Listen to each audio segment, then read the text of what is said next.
मैं सुनीति मिश्रा अगला सैम हिंदी कक्षा में आप सबका हार्दिक स्वागत करती हूँ। तो बच्चों, हम लोग पढ़ रहे हैं वसंत कक्षा 7वीं की और इसका 11वां पाठ आज हम पढ़ने जा रहे हैं। ये है रहीम के दोहे। रहीम दास से आप सभी परिचित हैं और रहीम और कबीर के दोहे आप हर कक्षा में पढ़ते आए हैं। इनके दोहे, इनकी विशेषता क्या है कि ये हमें जीवन की वास्तविकता का परिचय देते हैं। प्रेम की बात करते हैं, ये हमारे लिए त्याग की बात करते हैं और प्रत्येक परिस्थिति में सहज भाव से जीवन जीने की प्रेरणा ये हमें देते हैं। तो इन दोहों को यदि आप अपने व्यवहारिक जीवन में उतारेंगे तो आप सचमुच बेहद सुख का अनुभव करेंगे। तो हम इसका पहला दोहा करते हैं।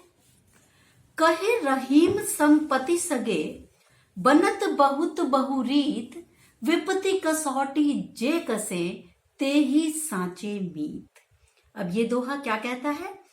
ये कह रहे हैं कहे रहीम संपत्ति सगे, कि जब आपके पास धन दौलत होती है, अच्छा पद होता है, वैभव होता है, ऐश्वर्य होता है, तब क्या होता है?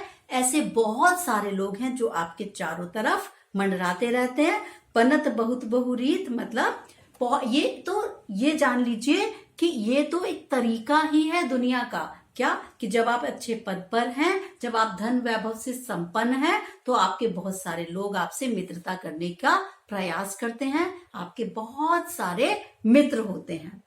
लेकिन और तब विपत्ति कसौटी जे कसे, ते ही सांचे मीत। लेकिन क्या वो सचमुच आपके मित्र हैं? नहीं।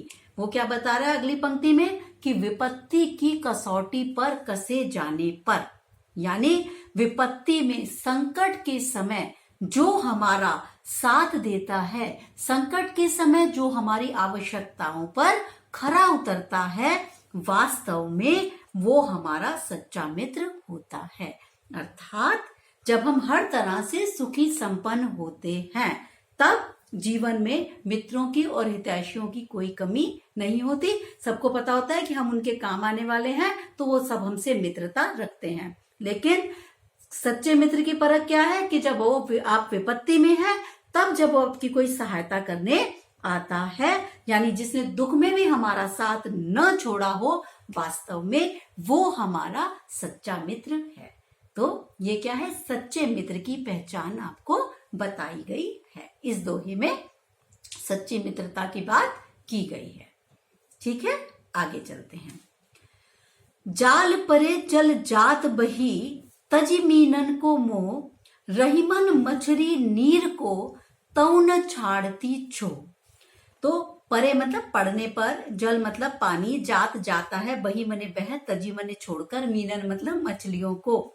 तो ये क्या बता रहा है कि इस दोहे में हमें पता लगेगा कि जो जल है उसके प्रति मछलियों का एक तरफा प्रेम ही है।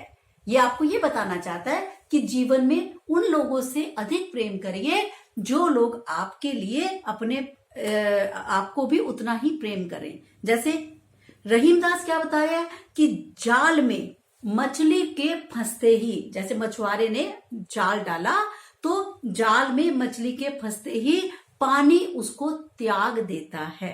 क्या करता है? पानी उसका मोह त्याग देता है।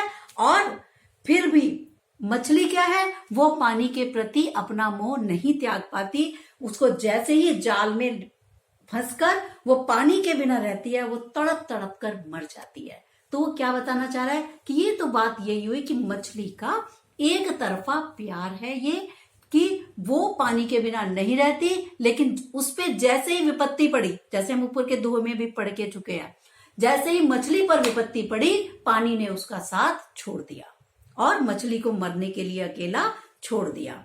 तो यहां सिर्फ मछली और पानी की बात नहीं कर रहा, वो आपके व्यवहारिक जीवन में ये बताना चाहता है कि उन लोगों से उतना प्रेम मत करो जो आपको विपत्ति में छोड़कर भाग जाएं।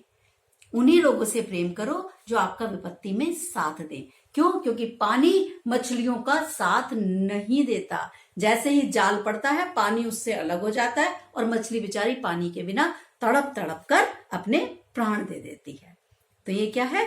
मछली का एक तरफा प्रेम की बात की गई है। और आपको भी ये सिखाने की कोशिश की गई है कि हर व्यक्ति को उतना ही संतुलित प्रेम कीजिए। ठीक है, आगे चलते हैं। तरवर फल नहीं खात है, सरवर पियत न पान, कहे रहीम पर काज हित, संपत्ति संचही सुजान। अब ये क्या है? तरवर क्या होता है? पेड़ पौधे, वृक्ष। फल नहीं खाते हैं मतलब नहीं खाते हैं फल अपने, सरवर पियत न पान, ना ही सरोवर अपना पानी पीते हैं। पहले इसको साधारण भाषा में देख लेते हैं। रहीमदास जी कहते हैं, ना तो वृक्ष कभी अपना फल स्वयं खाते हैं और ना ही कभी सरोवर अपना जल स्वयं पीते हैं।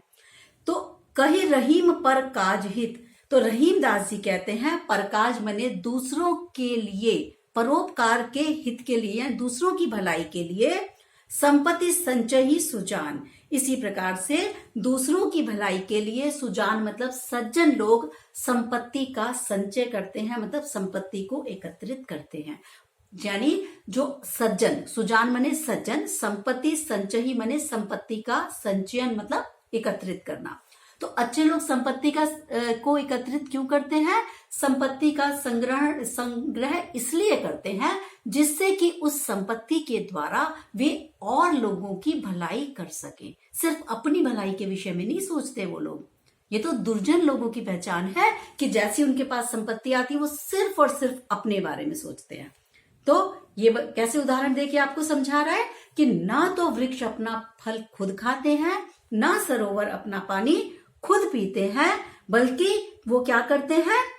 हमेशा सज्जन और विद्वान लोग संपत्ति का संचय किसके लिए करते हैं? दूसरे की भलाई के लिए करते हैं। उनका सदैव धन दूसरों की भलाई के काम आता है। तो ये आपको शिक्षा देता है कि आपके आसपास या आपके साथ काम करने वाले, आपके नीचे काम करने वाले जो लोग हैं, जैसे आप घर में रहते हो तो आपकी जो भी मेड है, सर्वेंट है, ड्राइवर है, आप लोगों को उनका भी ध्यान रखना चाहिए। ये नहीं है मुझे बिजनेस में तो बहुत प्रॉफिट है, लेकिन मैं क्या कर रही हूँ, जो मेरे नीचे काम करने वाले लोग हैं, मेरे मार्फत काम करने वाले लोग हैं, मैं उनके लिए मेरे पास कोई वो नहीं है। तो ये गलत है। जो आपके घर में काम करती हैं, आपको कहीं ना कहीं यदि आप धनवान है तो उनकी भी जरूरत में मदद कीजिए। ये कहना चाहते हैं। संपत्ति को इकट्ठा करके मत रखो, क्योंकि पैसों के तो पहिए होते हैं, पैर लगे होते हैं। वो आपके पास नहीं रुकेगी अगर आप उसको दान नहीं करते रहेंगे। नहीं रहेगी अगर वो इधर उधर रोटेशन में, तो वो नहीं रहेगी आपके पास भी। तो रहीमदास आपको ये समझाना चाहते हैं कि संपत्ति इकट्ठी करो, लेकिन दूसरे की भलाई के लिए भी उसको हमेशा संग्रह करके दूसरों की भलाई में भी उसको लगाते रहो। चले आगे। चौथा दोहा। थोथे बादर क्वार के, जो रहीम गहरात, धनी पुरुष निर्धन भये, करे पाछली बात। इस दोहे में क्या बताया गया है कि निर्धन होने के उपरांत जो धनिक है उनका व्यवहार बड़ा खोखला सा हो जाता है। कैसे? देखिए, जो आश्विन माह होता है, कहते हैं उसमें क्या होता है, आकाश में बादल छाते हैं, छाएंगे, गरजेंगे, पर बरसते नहीं है। ठीक है, क्यों? क्योंकि वो बरसात ही नहीं कर रहे, करने वाले बादल ही नहीं होते। इसी प्रकार से यदि कोई व्यक्ति भूतकाल में बहुत धनी रहा है लेकिन अब निर्धन हो चुका है, तो वो हमेशा क्या करता? करे पाछली बात। धनी पुरुष निर्धन भय, जो धनी पुरुष है वो अगर आज निर्धन हो गया, वो हमेशा पुरानी बातें करता रहता है। ये बताता रहता है कि देखो मैं जब अमीर था तब मैं धनवान था, मैं ऐसा करता था, जब मैं ऐसा अब था। तो कहते हैं पुरानी बातों को करने का क्या मतलब है? ये क्या कर रहा है? फिर से सुनिए इसको। क्वार के मास में दिखाई देने वाले जो बादल है उनकी गरज खोखली होती है क्योंकि वो बरसते नहीं है। इसी प्रकार से जो निर्धन व्यक्ति होता है वो हमेशा बीते हुए सुखों की बातें किया करता है।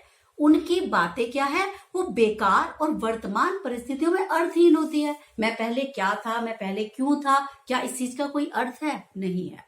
क्या है? आपके सामने आपका वर्तमान है और वो ही सच है। यानी जो वर्तमान में जीते हैं वो अपने बुरे दिनों को भी अच्छे दिनों में बदल लेते हैं, और जो सिर्फ पुरानी बातों के भूतकाल से चिपके रहते हैं कि हमारे पास ये था, धन था, वैभव था, उनका कोई अर्थ नहीं होता। यानी वर्तमान में जीना आना चाहिए। तो यार जो निर्धन व्यक्ति केवल पुरानी बात करते हैं, उनके पास धन भी नहीं होता, तो तो ये कैसे, उनकी तुलना किससे की है?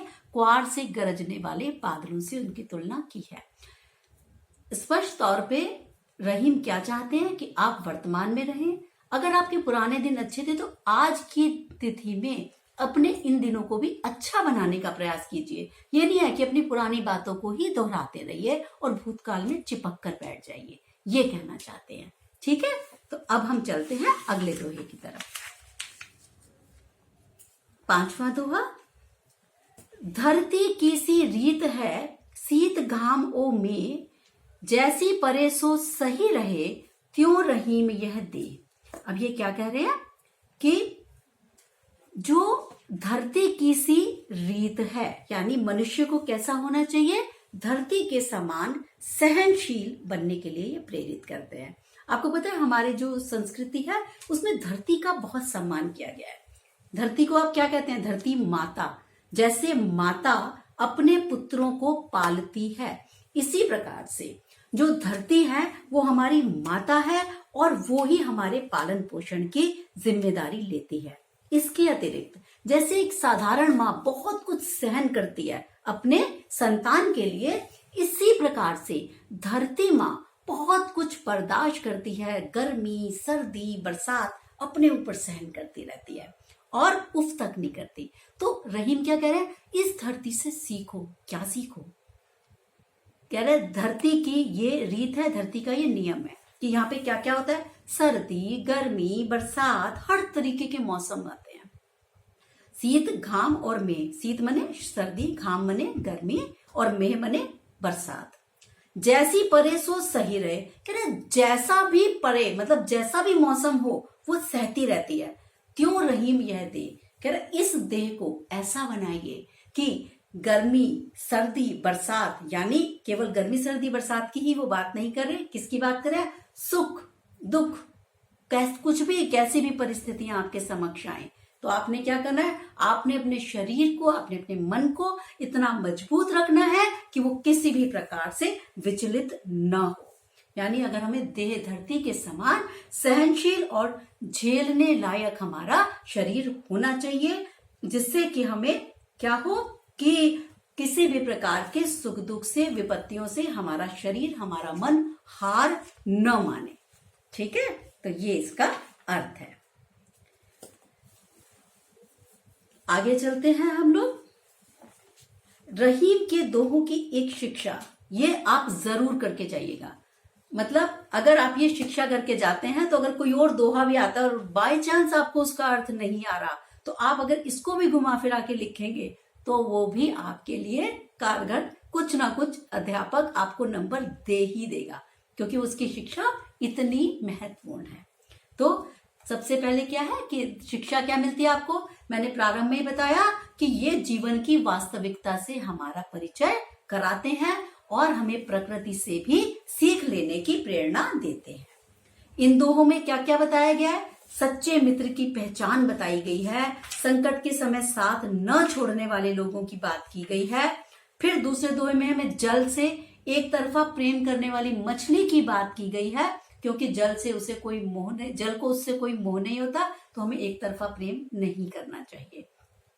तीसरे में बताया गया है कि कैसे परोपकारी जीवन होता है, यानी जैसे वृक्ष और सरोवर अपना जल, ना सरोवर अपना जल खुद पीते, ना ही वृक्ष अपना फल खुद खाते, तो हमें भी क्या करना है? जन कल्याण के लिए भी अपनी संपत्ति का एक निश्चित हिस्सा रखना चाहिए, जिससे हम और लोगों को भी के कल्याण में भी मदद कर सकें। उसके बाद वो ये बता रहा है कि दुख के दिनों में सुख के बातें करना निरर्थक है, बल्कि अपने दुख के दिनों को भी सुख के दिनों में बदलने पर प्रयास किए जाने चाहिए। और अंतिम में तो हमने बताया ही है कि मनुष्य को धरती की तरह हर परिवर्तन को सहज भाव से स्वीकार कर लेना चाहिए और क्या करना चाहिए कि हर मौसम को झेल पाने की क्षमता, यानी सुख दुख में बराबर भाव से लड़ने की क्षमता हमारे शरीर और मन में होनी चाहिए। तो ये थे बच्चों आज के रहीम के दोहे। आशा करती हूँ कि ये दोहे आपको बहुत अच्छे लगे होंगे और अच्छी तरह समझ में भी आ गए होंगे। ठीक है, तो अभी हम मिलेंगे अगली कहानी के साथ, वो भी बहुत अच्छी कहानी आने वाली है। तब तक के लिए मुझे आज्ञा दीजिए। नमस्कार।